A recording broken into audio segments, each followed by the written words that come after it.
A Gap in the Spectrum is Marilyn Duckworth's first novel, written in 1959 when she was 23 years old.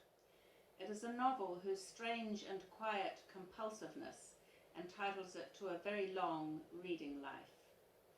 It was published by New Authors Limited, an imprint of Hutchinson's, in London. It was republished in 1986 by Oxford University Press. The silent, brilliant whirlpool of imagination that this novel discovers makes it an outstanding addition to the New Authors list. A Gap in the Spectrum by Marilyn Duckworth, read by Sarah D. Chapter 19. 2 evenings later, Stephen urged me to bed at a relatively early hour. I was pleased and moved up to him with a feeling of grateful reunion. Almost immediately, his enthusiasm seemed to wane. He lay very still beside me. "What's the matter?" My voice sounded harsh, coming out of the tenderness which had been swelling inside me. I said more quietly, "Don't you want me now?" "I can't." He turned his head away. "Do I repel you, or something?" "Don't be silly, as if you could." "Don't I attract you any more?" "Yes, you attract me, but I can't tonight, so do shut up." "Well, why did you pretend you wanted to? You started it," I muttered after a few minutes. "I told you I did want to, very much. I don't know what happened any more than you do." "What does it feel like, then?" "I don't feel anything," he almost shouted. I was silent for some minutes, then murmured timidly, "Don't you even want to make me happy?" "Of course I want. Stop talking about it." "All right, just kiss me then." When his arms were about me, I said suddenly in a choking voice, "Stephen, pretend I'm somebody else, somebody exciting, somebody you shouldn't be making love to, a redhead, a lovely sleek redhead," I went on murmuring in his ear. At the end of it, I fell back, exhausted. "You see, it worked," I breathed at him. "How do you mean, it worked?" He sounded suspicious. "You thinking of a redhead." "I wasn't thinking of a redhead. Don't be so fantastic." "Oh, you liar, you must have. It wouldn't work when it was only me. Perhaps you were thinking of Miss What's-her-name." I began to cry. "Oh, for God's sake, it was your idea, the redhead, and I didn't think of anyone but you." "Stephen, tell me about this Linda girl. Was she very important? Was she nice to make love to? What sort of things did she say? Stephen, I'm asking—" "I know, and I'm going to sleep." "Oh, you pig! I suppose you said the same things to her, didn't you? And to that fat one?" "Plump," he corrected. "I'm hard and skinny, aren't I?" "Slim," he muttered briefly. "Oh, can't you say more than one word at a time?" "Look, what are you getting at? I love you. I've said so often enough." "Not so much lately." "It would be just like you to count," he muttered. "Silly, but I can't help noticing." "Well, I love you." "You don't." His hand slapped my face. "Well, I don't think you do," I persisted, cowering away. "Well, that's your fault. I'm telling you. You've only got to believe it." "All right, I believe it," I gave in with a sigh. "I'm sorry." "About time, too." He kissed me briskly and turned over to go to sleep. Before long, I slept myself and had a very vivid dream. I dreamt I was walking in an empty aerodrome with someone several inches taller than myself. It was dark, with no moon, but the stars were very bright, like flecks of snow in the sky. We had our arms about each other and began to walk, trying to keep our eyes fixed on a certain star. It was surprisingly difficult to do, and soon we were laughing and staggering about like drunken things. The empty aerodrome echoed about us, and a wind came up like a tidal wave, knocking us into the long grass by a wire fence. We clutched each other breathlessly, and he kissed me. "Darling." That's the first time I've enjoyed being kissed. Darling. No, we mustn't stay here. Yes, we must. You're soft and warm like a cat or a bee. He nuzzled my hair. A bee? Yes, because you sting too, like Friday night. I didn't know that stung you. That's because you didn't know I was in love with you. What? Well, you didn't know, did you? Oh, darling, Robert couldn't love you like this. It was very quiet at the hospital that afternoon. The ward was empty, except for 2 cases of varicose veins, and Mrs. Baird with her jug of orange juice beside her. I stood hidden from them behind a half-folded screen at one end of the ward, looking out of a window into the quadrangle and sucking a toffee. I was thinking again about Michael and could feel him taking shape in my memory. Soft, like a cat or a bee. I gave a delighted shudder.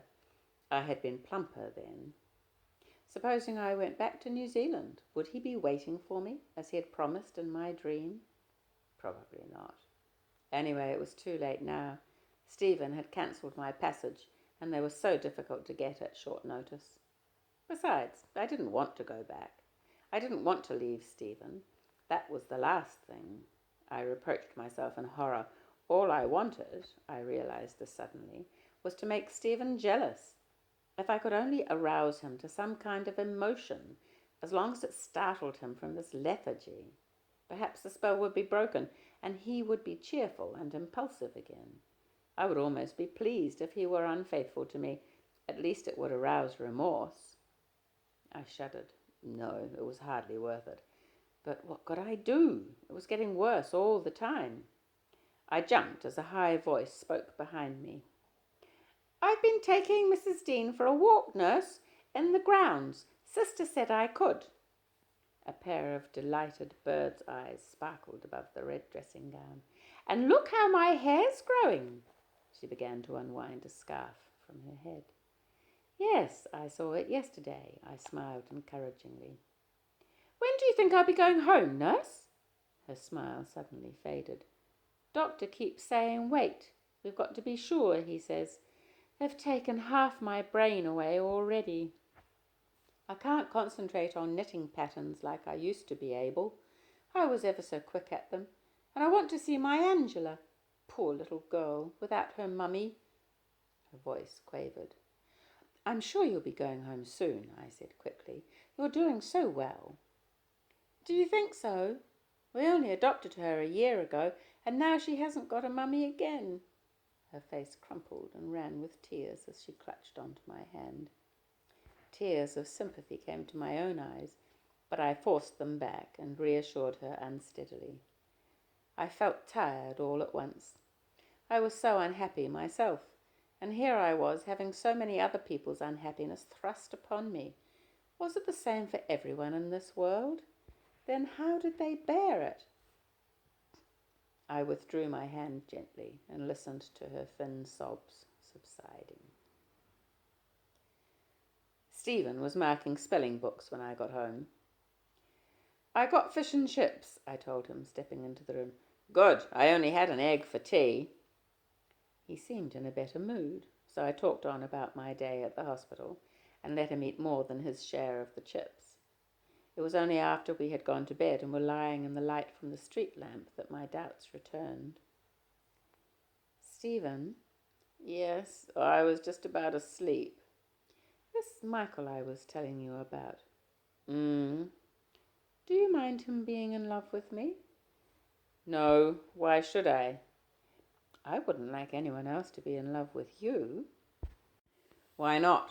It would prove I was worth loving. He sounded sleepy. I wouldn't like it all the same. It would mean she had part of you that I didn't have. What? Well, it's hard to explain. She'd have her love for you. She might love quite different things about you that I hadn't noticed. It's beyond me.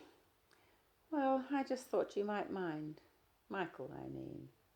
No, I don't. Satisfied? And he settled down to go to sleep. Chapter 20. Every day I grew more frightened. Stephen was indifferent and sulky.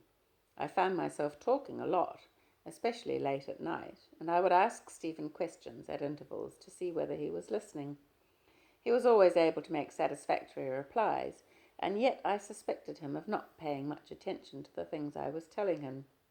I was obsessed by the idea of his going away. He couldn't go away and leave me in this awful world. And yet I didn't want to go back to Michold. Before long, this became an obsession with me too. I terrified myself with the thought that one night I may go to sleep and wake up in Michold.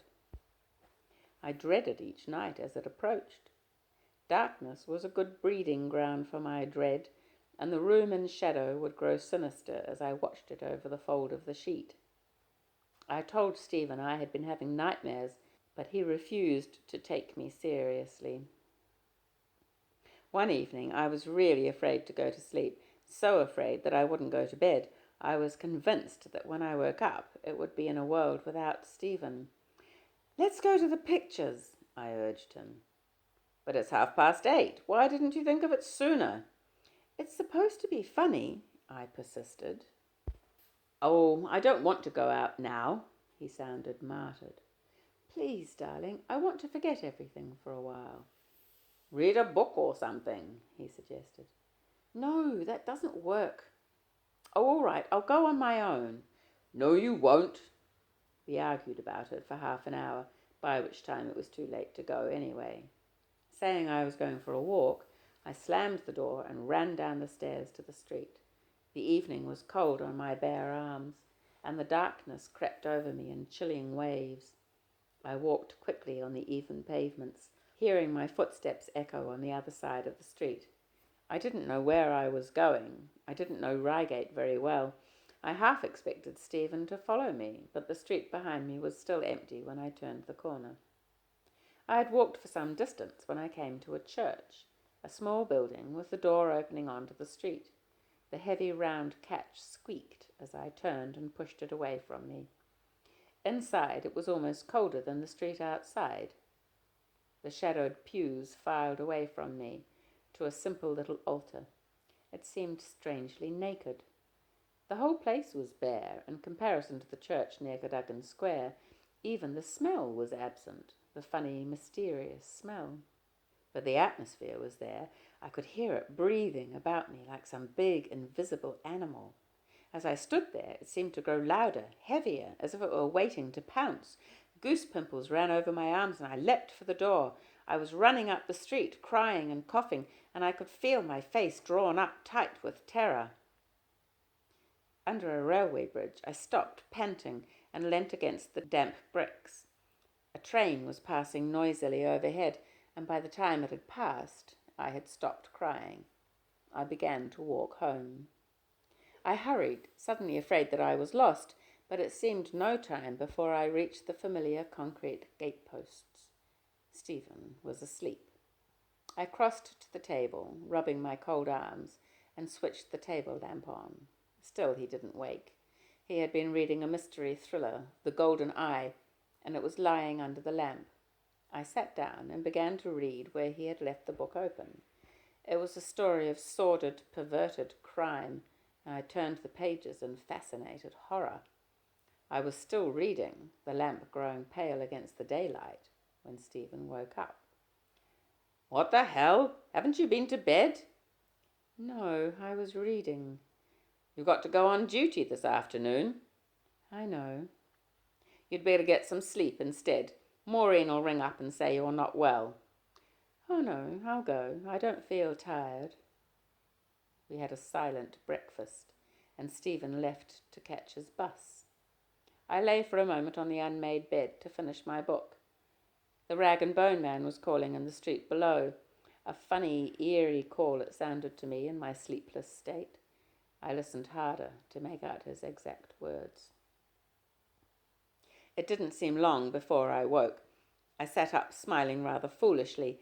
My head was heavy, but at least I had had some sleep, and was still in this large, untidy bed. I opened the cupboard door and lifted out the breadboard to make myself some lunch. I felt a sudden peculiar affection for all the now familiar objects in our large, shabby room. Then I noticed the time. It was after 3 o'clock. Too late for me to go to the hospital. I remembered Stephen's suggestion and took some pennies down to the hall to telephone. Maureen was quite concerned. "Are you getting the flu or something?" "No, I'm just worn out. I couldn't face going on duty today," I told her. I could see the landlady listening at the end of the hall and turned to stare at her defiantly. She went away. "Perhaps you'd better have tomorrow off too," Maureen suggested. After a moment, I agreed. Stephen made me take 2 AP codeines that night. I swallowed them with a strange feeling of fatalism. One half of me was convinced I had signed my death warrant in this world. The other half was relieved that the question of sleep was out of my hands. I was still sleeping when Stephen left in the morning, and I woke to an empty room, buzzing with flies. I remember the flies particularly. They were all part of the horrible, brooding atmosphere. My mind had grown dark with apprehension, and I felt as if I was looking out onto the sunlight from somewhere deep and a long way off. I wandered about, touching objects in the room and handling them absently. My fingertips seemed especially sensitive, and so did my tongue. I could feel it in my mouth, curled tight as if waiting for something. Suddenly, terror gripped me. I was aware of a feeling of compulsion. I was going to be forced to do something against my will. The feeling was so strong and stayed with me long enough for me to wonder about it. Fantastic ideas leaped into my brain. Was I going to jump out of the window? Throw the breadboard into the glass doors of the sideboard? I stood still in the middle of the room, looking round suspiciously. Then I had my idea. There was a chemist's shop on the corner at the end of the high street. I chose a henna rinse carefully. The chemist glanced at my hair inquisitively, and I stared back in irritable defiance as I handed across the money. I almost danced through the gateposts and up the dim stairway. With red hair, if it was as red as the girl's on the packet, I couldn't return to Mickold. There I would be more than a freak. I would be an impossibility. There was just no such colour in the spectrum. I lit the geyser in the bathroom with trembling fingers. The darkness had gone out of mind, and it was burning with a bright white light. I turned the rinse into the cup and stirred it viciously with the end of the wooden spoon. The powder burst into startling colour, intoxicating in its very ugliness. Then a paler scum gathered on the surface, hiding it momentarily. I sat by the window with my hair bound in one of Stephen's bright beach towels and watched the street below. I looked contemptuously at the passers-by, frowning or complacent, but always hurrying as if they were important enough to be needed anywhere. I laughed out loud and turned up the radio. The critics shouted at me, then laughed dryly and intellectually among themselves. I snapped off the switch and went to the mirror. There were fly spots on the glass, and I removed them carefully with the edge of the lace duchess set before beginning to unravel my turban. The hair fell out about me, damp and still streaked with uneven moisture, but red, a horrible, wonderful red. The room sang, and then I heard Stephen's voice in my head. "I've gone off red. It's been getting on my nerves lately. It makes me feel quite sick." My face tightened defiantly. I arranged myself on the sofa facing the door and waited for him to come home.